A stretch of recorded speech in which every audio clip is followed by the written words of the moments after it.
Ju njohim me përmbledhjen javore të lajmeve. Kjo është Radio 7. 17 komuna pritet të shkojnë në balotazh në zgjedhjet vendore 2025. Komunat Prishtinë, Prizren, Gjakov, Gjilan, Dragash, Kaçanik, Klin, Fush Kosovë, Mitrovica e Jugut, Obliqi, Peja, Raveci, Suareka, Vitia, Vushtria, Juniku dhe Kloti do të garojnë në balotazh në datën 9 nëntor. Në 21 komuna janë shpallur fituesit. Rezultatet paraprake nga Komisioni Qendror i Zgjedhjeve tregojnë se garën pa balotazh lëvizja vetvendosje fitoi në 3 komuna në Podujev, Kamenic dhe Shtime, edhe Partia Demokratike e Kosovës fitoi në Ferizaj, Skënderaj dhe Hani e Lezit. Lidhja Demokratike e Kosovës fitoi në Lipjan dhe Ictok, ndërsa Alianca për Ardhmërinë e Kosovës e siguroi fitoren në Deçan dhe Nisma në Malishev. Në Mamush fitoi kandidati për kryetari i Partisë Demokratike Turke të Kosovës, ndërsa lista e Ramiz Ladrovsit siguroi fitoren në Drenas. Në datën 9 nëntor, lëvizja vetvendosje do të garojnë në balotazh në 12 komuna. Në 2 prej tyre u rendit e para, ndërsa në 10 komuna kandidatët e vetvendosjes për kryetar janë të dytët me vota. Në balotazh do të garojnë në 9 komuna Lidhja Demokratike e Kosovës, në 6 komuna ajo u radhit e para, ndërsa në 3 të tjera e dyta, Partia Demokratike e Kosovës do të garojnë në balotazh në 6 komuna prej cilave në 4 u radhit e para, ndërsa në 2 të tjera e dyta. Në 5 komuna do të garojnë në balotazh Alianca për Ardhmërinë e Kosovës, ku në 4 u radhit e para, ndërsa në një tjetër është e dyta. Pas shpalljes së rezultateve paraprake të zgjedhjeve vendore në Kosovë, kryeministri kërkon hetime mbi përfundimet e këtij procesi. Në një konferencë për mediat, Albin Kurti foli për rezultatet e zgjedhjeve të 12 tetorit e ku tha se vetvendosi do ta fitojë dhe Gjilani pa balotazh. Vetvendosja ka fituar pa balotazh në Podujev, Kamenic dhe Shtime. Me votat nga diaspora mund të dalë që kemi fituar edhe Gjilanin pa balotazh, që i bie në 4 komunat ku kemi qeverisur në këto 4 vitet e fundit, po vazhdojmë pa balotazh. Kryeministri ndër të tjera falenderoi dhe institucionet e Republikës që mundësuan që procesi të shkojë mirë dhe i sigurt. Ndër të tjera Kurti paralajmëroi fillimin e përgatitjeve për krimin e qeverisë së re dhe gatishmërinë edhe për zgjedhjet parakohshme parlamentare. Por shumë shpejt, qysh në këtë javë, do të fillojmë komunikimin dhe bisedat edhe për qeverinë qendrore. Sepse Kosovës i duhet edhe një mandat i qeverisë, i duhet një mandat i ri i qeverisë, neve na duhet një mandat i ri në përputhje me rezultatin e 9 shkurtit së vjet, por gjithashtu edhe unë si kryeministër në detyrë kam hyrë në muajin e 7 të vitit të 5 të mandatit të plot 4 vjeçar. Kryetari i Partisë Demokratike të Kosovës, Memli Krasniqi, shpalli fitore në zgjedhjet lokale të mbajtura të dielën në Kosovë. Në një deklaratë për mediat, Krasniqi theksoi se Partia Demokratike ka arritur rezultate të jashtëzakonshme. Sipas tij, ajo ka fituar numrin më të madh të komunave që në raundin e parë pa pasur nevojë për balotazh.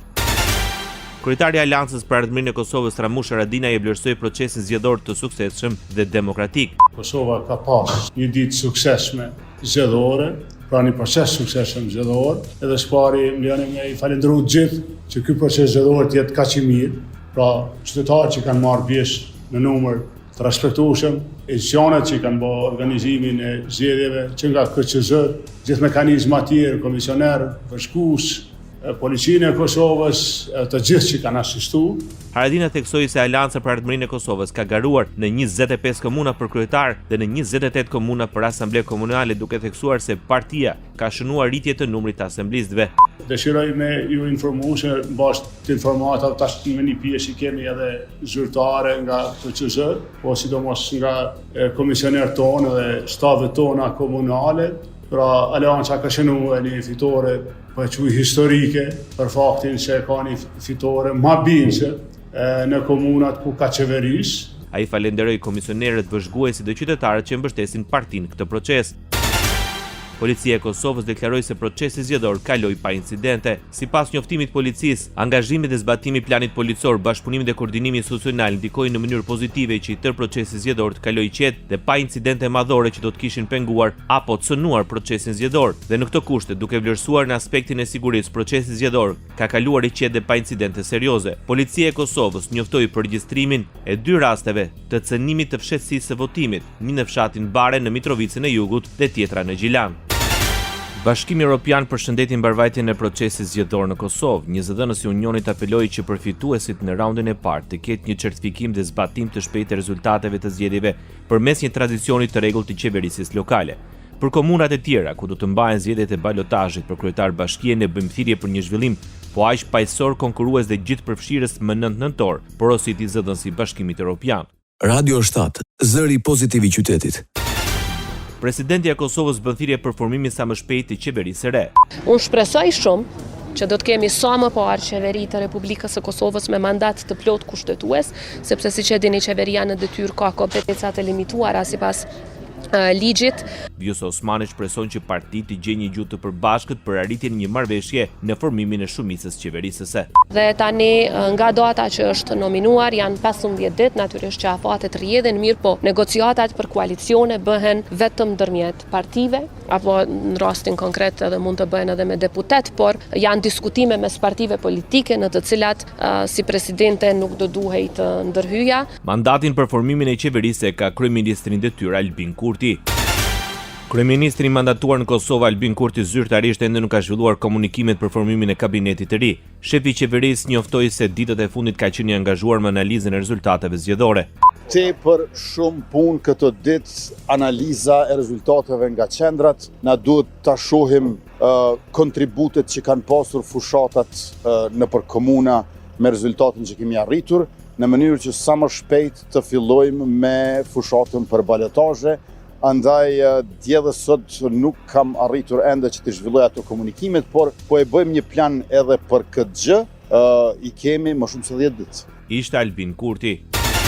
Kryetari i Partisë Demokratike të Kosovës, Memli Krasniqi, kujtoi kreu televizjesve vendosi Albin Kurti se ka dhe 11 ditë afat për formimin e qeverisë si mandatar nga presidentja e vendit. Afatet kushtetuese janë të tilla që mund të përfundojnë në zgjedhje diku mes 30 nëntorit edhe 14 dhjetorit, ndoshta me 7 dhjetor. Kjo është matematika e thjeshtë, që më thonë, e procedurës paranesh. Tani, nëse na befason zoti Kurti që nuk kam ndonjë besimit që mund ta bëjë një gjë të tillë, e bën qeverinë për disa muaj, mesin me shkon zgjedhje në prill. Po unë besoj që është e kuptë. Megjithatë, ju shpreh bindur se Kurti nuk i ka numrat për formimin e qeverisë, ndaj siç vlerëson ai afatet kushtetuese mund ta sjellin vendin të përfundojnë në zgjedhje mes datës 30 nëntor deri më datën 14 dhjetor. Çfarë do qeverie tash, e cila do të kishte një jetë shkurtër dhe do të kishte mundësi që të sillte ndonjë dobi, mendoj që është e domosdoshme, e rëndësishme dhe e dobishme që të shkohet në zgjedhje sa më parë. E prej këtij momenti ku bëhet zgjedhjet, mekanizmi që na çon zgjedhje është dështimi i krijimit të qeverisë. Kryetari i Partisë Demokratike të Kosovës bëri thirrje për zgjedhjet parakohshme parlamentare për ta nxjerrë vendin nga kriza.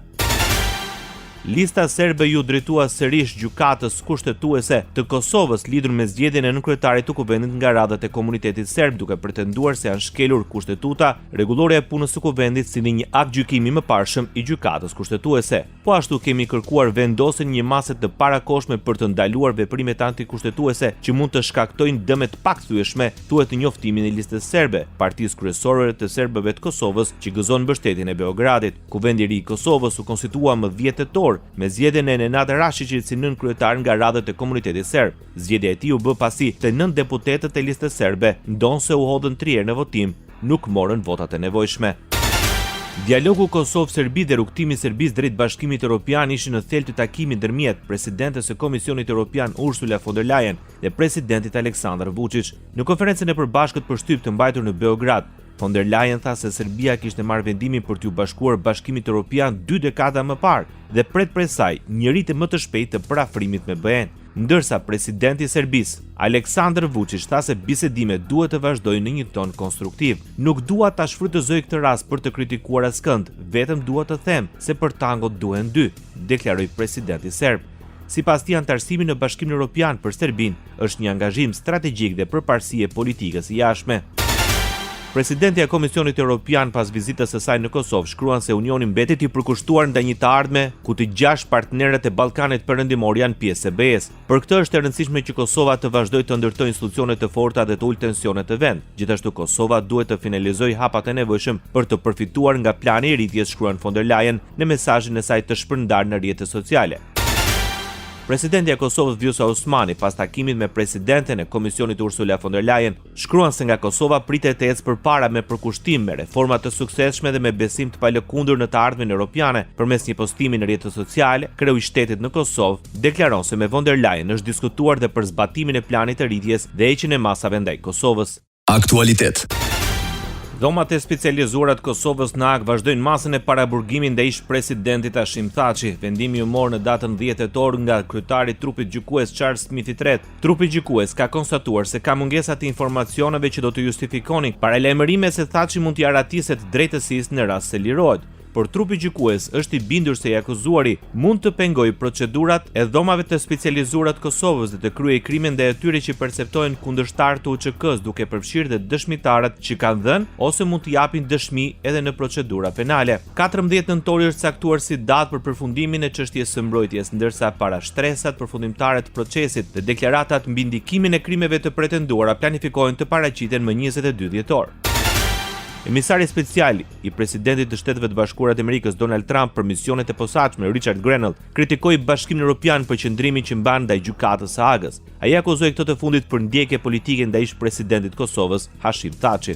Reagimi erdhi pas takimeve që presidentja e Komisionit Evropian Ursula von der Leyen pati në Kosovë me kryeministrin Kurti dhe presidenten Osmani. Keni qëndruar në heshtje, ndërsa Jack Smith arrestoi një president në detyrë, vetëm sepse ai ishte rrugës për të takuar me Donald Trump për të arritur një marrëveshje paqe që përfshinte shpërbërjen e pozitës së Jack Smithit gjykatës, shkruan Richard Grenell në rrjetet sociale.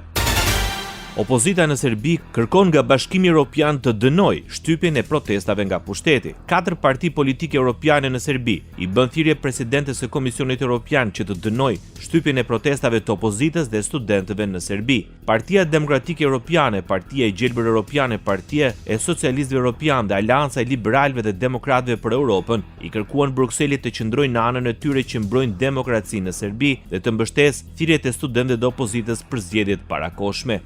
Turneu ballkanik i von der Leyen, pjesë e përpjekjeve të saj para samitit për zgjerimin e Bashkimit Evropian dhe stabilitetin rajonal, përfshin ndalesa në disa kryeqytete të Ballkanit Perëndimor, përfshirë dhe Beogradin. Ndoqet për mbledhjen javore të lajmeve. Kjo është Radio 7, zëri pozitiv i qytetit.